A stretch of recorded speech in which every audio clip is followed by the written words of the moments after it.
Hello, இன்னைக்கு கோகுலாஷ்டமி பட்சணத்தில் வெள்ளைச்செடையும் உப்புச்செடியும் பண்ணி காட்டலான்னு இருக்கேன். போன வருஷம் நாங்கள் வெறும் வரட்டு அரிசியில் உளுத்தம்பருப்பை மட்டும் வறுத்து அதிலேயே போட்டு விஷில் திரிச்சுன்னு வந்துட்டு அதுலேயே முறுக்கு உப்புச்செடை வெள்ளைச்செடை தட்டை எல்லாம் பண்ணி காமிச்சிருக்கேன். தேவைப்படுறோம் அது லிங்க் கொடுக்குறோம் கீழே, அதை போய் பார்த்து பண்ணிக்கோங்க. இந்த வருஷம் மட்டா ஆற்றுல கொஞ்சம் பண்ணுறவாளுக்காக ஈரரிசியை நம்ம ஆற்றுலேயே அரைச்சிட்டு அது எப்படி பண்ணுறது வெள்ளைச்செடியும் உப்புச்செடியும் அப்படின்னு பண்ணி காட்டலான் இருக்கேன். இப்போ அந்த உப்புச்செடிக்கு தேவையான சாமான்கள் சொல்றேன் பாருங்க. மாவு பச்சரிசியை ஒரு 1.5 மணி நேரம் ஊற போட்டேன். அப்புறம் அதை நல்லா வடிச்சுட்டு ஃபேன் காற்று கீழே ஒரு துணியை விரித்து நல்ல கிளாத்தா வேஷ்டி கிளாத் ஏதாவது விரித்து அதில் ஒரு 1/2 மணி நேரம் காய கொடுக்கும். 1/2 மணி நேரத்துக்குள்ளே கூட, ஏன்னா எப்படியும் தெரியும் இல்லையா, ஈரரிசி இது வரும் இப்படி வெட்டுறதுலேயே இந்த மாதிரி இருக்கிற மாதிரி இருந்தால் தான் மிக்சியில் அரையும். அதை காய வச்சு இதை எடுத்து வச்சுருக்கேன். உளுத்தம்பருப்பு அரை அழாக்கு எடுத்து வச்சுருக்கேன். தேங்காய் துருவல் ஒரு 3 டேபிள் ஸ்பூன் எடுத்து வச்சுருக்கேன். ஒரு டேபிள் ஸ்பூன் எடுத்து வச்சுருக்கேன். தேவையான அளவு எள்ளு போட்டுப்பேன். வெள்ளை எள்ளு எடுத்து வச்சுருக்கேன். வெண்ணெய் தேவையான அளவு அப்போ போட்டுப்போம். இது ரூம் டெம்பரேச்சருக்கு வரணும் இல்லையா, ஃப்ரிட்ஜ்லேருந்து எடுத்து தண்ணியில் போட்டு வச்சுருக்கேன். அப்போ தான் அது இலகும். உப்பு ஒரு ஸ்பூன் எடுத்து வச்சுருக்கேன். ஏன்னா நான் ஜலத்தில் கரைச்சிட்டு தான் போடுவேன். நான் டேபிள் சால்ட் தான் இன்றைக்கி எடுத்து வச்சுருக்கேன். அப்புறம் பெருங்காயத்தை தூள் பெருங்காயமே தான், அதை கூட நான் ஜலத்தை விட்டு வச்சுருக்கேன். வடிகட்டி தான் விடணும். ஏன்னா உப்பு செடிக்கிட்ட ஜாகிரதையாக பண்ணணும் இல்லையா, அதனால். பொரிக்க தேவையான அளவு எண்ணெய். இப்போ ஃபஸ்ட்டு இந்த உளுத்தம்பருப்பு வறுக்கிறேன் பாருங்க.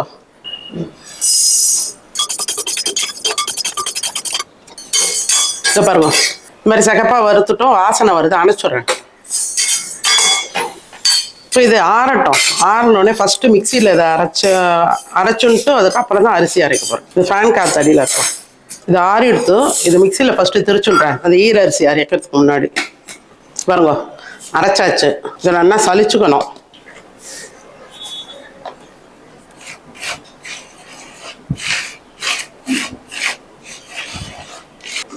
இது பாருங்க சலிச்சுட்டேன். இதான் கப்பி துளி உண்டு. இது வேணா அப்புறம் எதுக்காது மிளகா அப்படி அரைக்கச்சு அது மாதிரி, இல்லை தோசை கரைச்சி இது போட்டுக்கலாம். அடுத்து இந்த ஈர அரிசியை போடுறேன் பாருங்க. இப்படி இருக்கணும், கொஞ்சம் ஈரம் இருக்கணும் அதில். இது வருங்க, இதை அரைச்சிட்டு நான் நல்லா கீழே கன்வீனியண்ட்டாக உட்காந்துட்டு சலிச்சுட்டேன். இதுதான் கப்பி. இதை நம்ம ஏதாவது இட்லி தோசை வாக்கும்போது அந்த மாவில் போட்டுக்கலாம். அவ்வளோதான். இப்போ இந்த மாவை வறுக்க போகிறேன், காட்டுறேன். இதில் இந்த ஆழாக்கால எடுத்து போட்டு ஃபஸ்ட்டு உப்பு செடிக்கு வறுக்க போகிறேன். 1 2 3 பாருங்க, இதை 1 4. இப்போ 4 மாவு போட்டால் 2 மாவு கிடைக்கும் நம்ம வறுத்தோம்னா. மீடியமில் வச்சுருக்கேன் அடுப்பை. பத்தில உப்பு செடிக்கு ஓரளவு வறுத்தா போதும். வெள்ளை செடிக்கு தான் கொஞ்சம் சிவப்பாக வறுக்கணும். கோலம் போடுற மாதிரி வரணும். வருது பாருங்க. இப்போ இந்த மாவை எடுத்துருவோம். இது ஆறட்டும். ஆறினோடனே நான் மறுபடியும் சலிச்சுப்பேன். இது மாதிரி ஒரு கட்டி இருக்கு இல்லையா, அதனால இது மறுபடியும் நான் சலிக்க தான் சலிப்பேன். ஏன்னா ரிஸ்க் எடுக்கக்கூடாது எப்பயும் உப்பு செடை கிட்ட.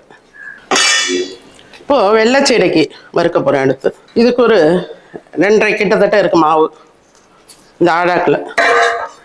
இதை வறுத்துருவோம். அடுத்து இதை வறுத்துட்டு உங்களுக்கு காட்டுறேன். இது நல்லா சவப்பானோடனே காட்டுறேன் உங்களுக்கு.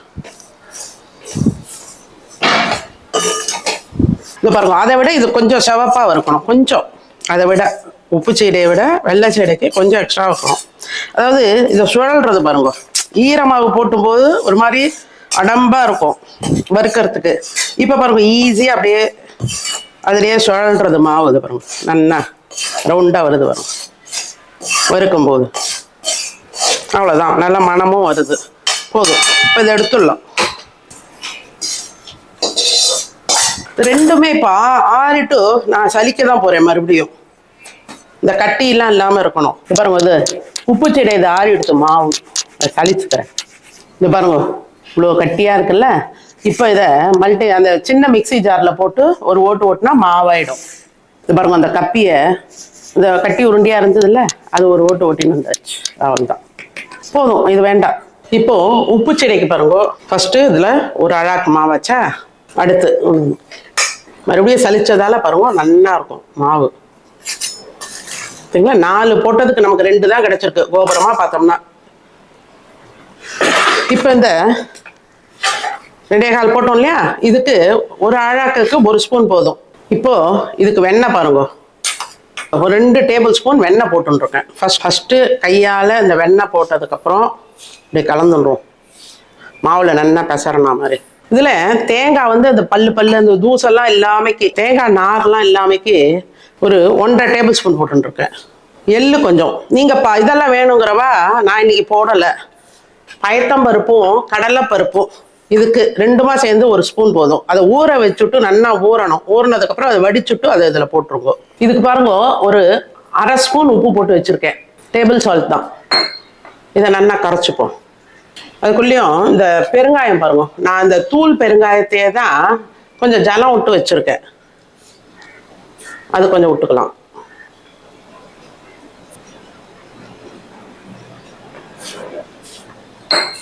இந்த 2 ஆழாக்கு மாவுக்கு 1/2 ஸ்பூனுக்கு கொஞ்சம் கம்மியாக போடுங்க, சரியா இருக்கும். கல் உப்பு போட்டேன்னா எதுவுமே வடிகட்டி விடுங்க, அதுல ஏதாவது இருக்க போகிறது. நல்லா அப்படி பசையும் போதே மனம் வரும், அதான் கணக்கு உங்களுக்கு. நல்லா பெருங்காயம் உப்பும் போட்ட உடனே நல்ல வாசனை வரும். இப்போ எல்லாம் சரியா இருக்குன்னு அர்த்தம். கை முறுக்கு வாசனை அடிக்கிறது. அப்படியே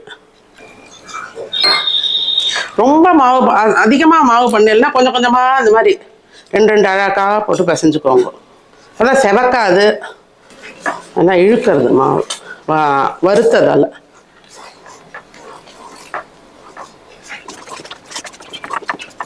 சரிங்களா? சப்பாத்தி மாவு மாதிரி ஒட்டாமல் நல்லா இந்த மாதிரி பிசைஞ்சுக்கோங்க. ஃபஸ்ட்டு இப்போ பிள்ளையார பிடிச்சிருவோம், நெத்தி கட்டுறோம். ஒரு வேஷ்டி துணி இல்லை ஏதோ ஒரு துண்டோ நல்ல ஒயிட் கிளாத்தாக எடுத்து வச்சுட்டு நல்ல துணியாக கிச்சன் டவல் மாதிரி யூஸ் பண்ணுறோம் இல்லையா, கிச்சனுக்கு ஏதாவது காய வைக்கக்குள்ள அந்த மாதிரி அந்த துணியை எடுத்துக்கோங்க. மாவை வந்து இது பாருங்க, வழுமூணு உருட்டாதீங்க. இது கையால் இப்படி இப்படி ஒரே சைஸாக 2-3 பேர் பண்ணேன்னா அவாவா பண்ணுற தனித்தனியாக வச்சுட்டு தனித்தனியாக ஒரு ஈடாக போட்டு எடுக்கலாம். அந்த மாதிரி. ஏன்னா ஒருத்தர் பெருசாக பண்ணுவா, ஒருத்தர் வந்து சின்னதாக பண்ணுவா, ஒருத்தர் மீடியம் சைஸில் இருக்கும் ஒன்று. அதனால தான் அந்த மாதிரி நம்ம போடும்போது சின்னதாக இருக்கிறதெல்லாம் ஃபஸ்ட்டு வெந்துடும், பெருசாக இருக்கிறதெல்லாம் நல்லா வேகாது. அதுக்காக தான், வேற ஒன்றும் இல்லை. ஒன்று கடுக்குன்னு இருக்கும், ஒன்று நமக்குன்னு இருக்கும். இதே மாதிரி எல்லாத்தையும் உருட்டிட்டு உங்களுக்கு எண்ணெயில் போட்டுச்சே காட்டுறேன் பாருங்க. இது பாருங்க, எல்லா சைடையும் ஓரளவு உருட்டியாச்சு.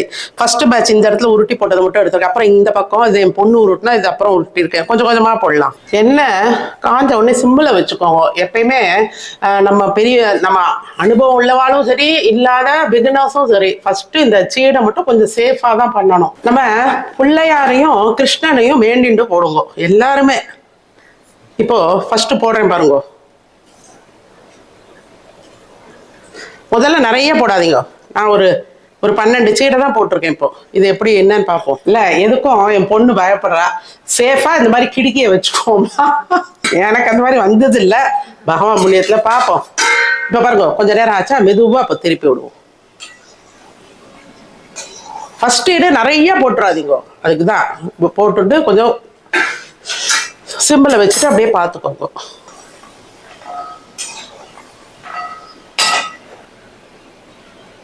இப்போ கொஞ்சம் மீடியத்தில் வச்சுருக்கேன் அடுப்பை. பெருசாகவே ஆய்க்காதீங்க, மீடியமாகவே வச்சுக்கோங்க. கொஞ்சம் நடுவில் கலக்கி விடுங்க.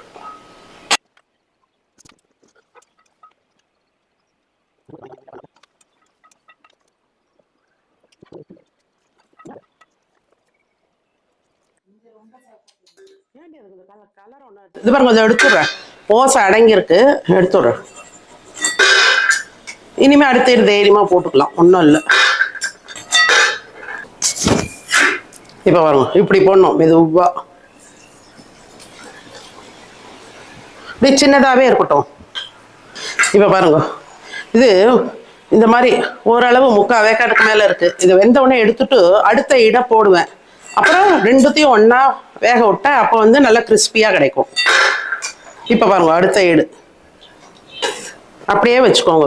மீடியம், அதை சின்னதாகவே இருக்கட்டும். கொஞ்சம் நேரம் கழிச்சு அதை கலக்கி விடலாம். இதே லெவல் அது வெந்த உடனே இதையும் அதில் போட்டுடலாம். இப்போ போட்டுட்டு 2த்தையும் ஒன்றா ஈவனாக சிகப்பாக வேக விட்டு எடுக்க வேண்டியதுதான், ஓசை அடங்க. அப்போதான் அந்த அச்சுக்குன்னு இல்லாமல் நல்லா கிறிஸ்பியாக கிடைக்கும் இந்த மாதிரி போட்டு எடுக்கும்போது. நான் எல்லாமே இப்படி தான் போட்டு எடுப்பேன், பட்சணம் எல்லாமே. வடை கூட ஈவன் அப்படிதான் 2 முறையாக தான் போடுவேன். ஒரு ஈடு 3/4 வேக்காடு எடுத்துட்டு அடுத்த ஈடும் அந்த மாதிரி ஆனவுடனே போடுவேன். எடுக்கச்ச காட்டுறேன். நன்னா ஓசை அடங்கிடுத்து, சிவப்பா எடுத்து நன்னா இந்த மாதிரி கிராக் விட்டாலே நல்லா வெந்திருக்குன்னு அர்த்தம். சவுண்டு பாருங்க. நான் ரெண்டுத்தையும் ஒன்னா போட்டு மீடியம் ஃப்ளேம்ல தான் வச்சேன். இது பாருங்க கிராக் விட்டுருக்கு பாருங்க. இதெல்லாம் தெரியறதா?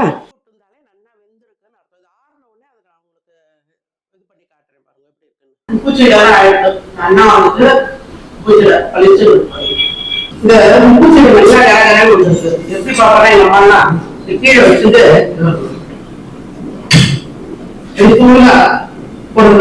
இந்த மாதிரி வந்து கரகரப்பா. இப்ப அடுத்து வெள்ளம் சேர்க்கணும்.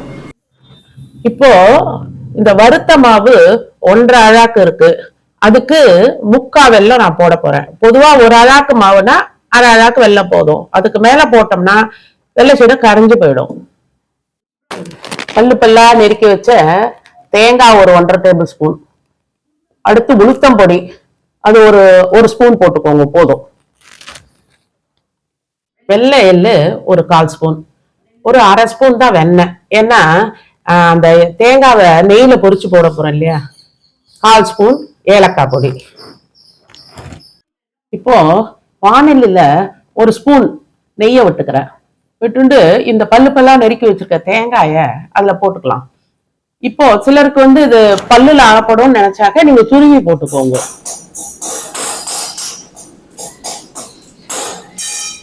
இப்ப செவந்துடுத்து பாருங்க. அதை எடுத்து இந்த மாவுல கொட்டிடுறேன். இந்த வெள்ளத்தை வானலியில போட்டுன்றேன். அது முங்குற அளவுக்கு ஜலத்தை விட்டுப்போம். ஏன்னா வெள்ளமும் கொஞ்சம் ஜலம் விட்டுக்கும் இல்லையோ தண்ணி விடும்போது. அப்புறம் பார்த்து பார்த்து விட்டுக்கலாம் மாவுல. இது ஆர்கானிக் வெல்லம், அதனால நான் வந்து இதை வடிகட்ட போறது இல்லை. உங்களுக்கு மண் இருக்குன்னு தோணிச்சுன்னா நீங்க அந்த வெள்ளத்தை வடிகட்டிக்கோங்க கரைஞ்சப்புறம். இந்த மாவை நல்லா இப்ப கலந்துடலாம். வெல்லம் கரைஞ்சி கொதி வந்தா போதும், பாகெல்லாம் வேண்டாம். இப்ப அதுல அந்த மாவை போட்ட உடனே சும்மா ஒரு கலரு. அடுப்ப நான் சின்னதா தான் வச்சுட்டு இருக்கேன். நல்லா கலந்தாச்சு. இப்போ ஸ்டவ் அணைச்சிட்டு மாவை நல்லா கலந்துட்டேன். இப்போ அத பேசன்ல கொட்டிடலாம். அதுலயே வச்சிருக்க கூடாது. ஏன்னா மாவு அப்படியே பொறன்னு ஆயிடும் அந்த சூட்டுக்கு. வேற பாத்திரத்துல மாத்திட்டு தான் மட்டா கொஞ்சம் வெந்நீர் வெதுப்பா வச்சுட்டு இந்த மாவு கொஞ்சம் ஆறுனதுக்கு அப்புறம் தெளிச்சு தெளிச்சு ஒரு சப்பாத்தி மாவு போல பிசைஞ்சுக்கணும். முதல்லயே நிறைய ஜலம் வச்சுட்டோம்னா இந்த மாவு போடும்போது ரொம்ப நீர் துத்துனா அப்புறம் நமக்கு மாவு தேவைப்படும். அதுக்காக தான் அப்புறம் ஜலத்தை விட்டு தெளிச்சு பிசைஞ்சுக்கோங்கன்னு சொல்றேன் நான். இப்ப பாருங்க இந்த மாதிரி உருட்டுற பதத்துக்கு நல்லா பிசைஞ்சுட்டேன். இந்த மாவை நீங்க அடுத்த நாள் கூட பண்ணலாம். ஒரு சம்பளத்துல போட்டு மூடி வச்சுட்டு அடுத்த நாள் பண்ணலாம். ஆனா நான் வந்து ஒரு 2 hours அப்படியே ஊற விட போறேன். ஊற விட்டுட்டு அதுக்கப்புறம் தான் பண்ண போறேன். நான் பண்ணும்போது உங்களுக்கு காமிக்கிறேன். பொதுவா நம்ம இந்த வெள்ளைச்சீடை மாவை ரெடி பண்ணிட்டு அப்புறம் உப்புச்சீடை மாவை ரெடி பண்ணி உருட்டி அதை போட்டு எடுக்கிறதுக்குள்ளயும் இந்த வெள்ளைச்சீடை மாவு ஊறின்றோம். கிட்டத்தட்ட ஒரு 2 hours ஆயிரும்ல அதெல்லாம் நம்ம ரெடி பண்றதுக்கு உப்புச்செடிய. அப்புறம் இந்த வெள்ளைச்செடி அதுலயே போட்டு எடுத்தோம்னு வச்சுக்கோங்க நன்னா வந்துடும். இன்னைக்கு நான் உப்புச்செடியை முதல்லயே பண்ணிட்டேன். அதனாலதான் இந்த வெள்ளைச்சீடை மாவை ஊற வைக்க போறேன் இப்ப 2 மணி நேரம். பாருங்க இந்த மாதிரி ஒரு ஸ்பூன் ஜலம் விட்டுண்டேன் நான் இப்போ. அப்ப கூட இதை வந்து உருட்டி உருட்டி வச்சுக்கலாம். இப்போ ரொம்ப அழுத்தி உருட்டாதீங்க, ஓரளவு.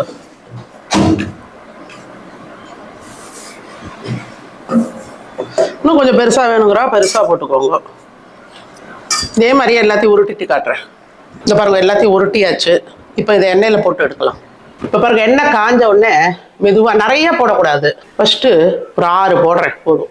மீடியம் ஃப்ளேம்ல தான் வச்சிருக்கேன் நான். சின்னதா கூட இருக்கலாம் ஓரளவு. உடனே திருப்பாதீங்க, சும்மா இப்படிதான் பண்ணும். ரொம்ப கலக்கி கலக்கி பண்ணாதீங்க.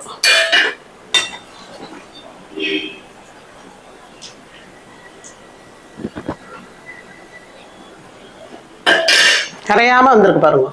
அதான் 1/2 வெல்லம் போட்டா போதும். எவ்வளோ மெஷர்மெண்ட் எடுக்கிறீங்களோ அதில் ½ அமௌண்ட் வெல்லம் போட்டால் போதும். தண்ணிக்கு மட்டா கம்மியாக விட்டுக்கோங்க. அதுக்கப்புறம் வெந்நீர் கொஞ்சம் மட்டா விட்டு கூட தெளிச்சு பிசைஞ்சுக்கலாம் நல்லா. அந்த இழுப்பு சட்டிலே மாவு வச்சிருக்காதீங்க, புறன்னு ஆயிடும். அதை கலந்துட்டு உடனே எடுத்து வேற பேசனில் மாற்றிட்டு கொஞ்ச நேரம் கை பொறுக்கிற சூடு வந்த உடனே அப்போ பிசைஞ்சுப்போம் சேர்த்து. மெதுவாக திருப்பி விட வேண்டியதுதான். ஃபஸ்ட்டு எடுக்கும்போது வெள்ளைச்சீடை அச்சுக்குன்னு தான் இருக்கும், அதுக்கப்புறம் தான் கரகரன்னு ஆகும். கொஞ்சம் ஓசை அடங்கி நல்லா கலர் வந்தோடனே கருப்பாக தான் இது எடுப்போம் மோஸ்ட்லி. இங்கே பாருங்க, குலோப் ஜாமுன் மாதிரி இருக்குது கலர் பார்த்தா. இப்போ பாருங்க நல்லா கலர் வந்திருக்கு, எடுத்துடலாம். இதே மாதிரி எல்லாத்தையும் பண்ணிட்டு காட்டுறேன். இப்போ பாருங்க, எல்லா வெள்ளைச்செடியும் போட்டு எடுத்தாச்சு. இன்னும் கூட கரைய வேலைம்மா. அந்த உப்புச்சீடை பண்ண அதே எண்ணெயில தான் நான் போட்டு எடுத்தேன். 6-7 போட்டு எடுத்துட்டேன். இந்த பாருங்க, இந்த மாதிரி கிராக் விடணும்.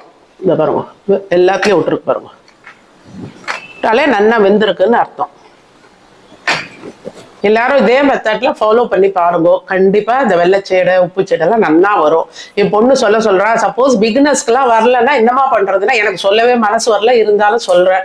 என்னன்னா எல்லாருக்கும் வரணும் தான் நான் வேண்டிப்பேன் சுவாமிகிட்ட, இதே மாதிரியே எல்லாருக்கும் வரணும் தான். இருந்தாலும் நீ ஒரு டிப்ஸை சொல்லுங்கிறா. அதுக்காக பிகினர்ஸ்க்கு சொல்றேம்மா. சப்போஸ் உப்புச்சீடை வரலன்னு வச்சுக்கோங்களேன், முறுக்கா பிழிஞ்சுடுங்க அது. அடுத்து வெள்ளைச்சீடை வரலன்னு வச்சுக்கோங்க, இன்னும் கொஞ்சம் ஜலத்தை விட்டு கரைச்சுண்டு இன்னும் சுட்டு வெல்லம் போட்டுக்கோங்க. அதில் ஒரு 2 ஸ்பூன், நான் அரைக்க சொல்லியிருக்கேன் இல்லையா, இன்னும் ஒரு 2 ஸ்பூன் அதில் போட்டு மட்டா தண்ணியை விட்டு ஒரு வாழைப்பழத்தை போடுங்க.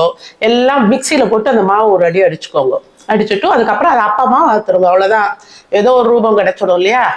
அதனால மோஸ்ட்லி இதே மாதிரி பண்ணிங்கன்னா வரும், பாதகமே வராது. இருந்தாலும் சப்போஸ் இந்த பிகினர்ஸ்க்காக இதை சொல்லியிருக்கேன். என்னோட வீடியோஸ்லாம் பிடிச்சிருந்தா லைக் பண்ணுங்க, ஃப்ரெண்ட்ஸ் அண்ட் ரிலேட்டிவ்ஸ்க்கு ஷேர் பண்ணுங்க, சப்ஸ்கிரைப் பண்ணாதவாலாம் சப்ஸ்கிரைப் பண்ணுங்க. தேங்க்யூ.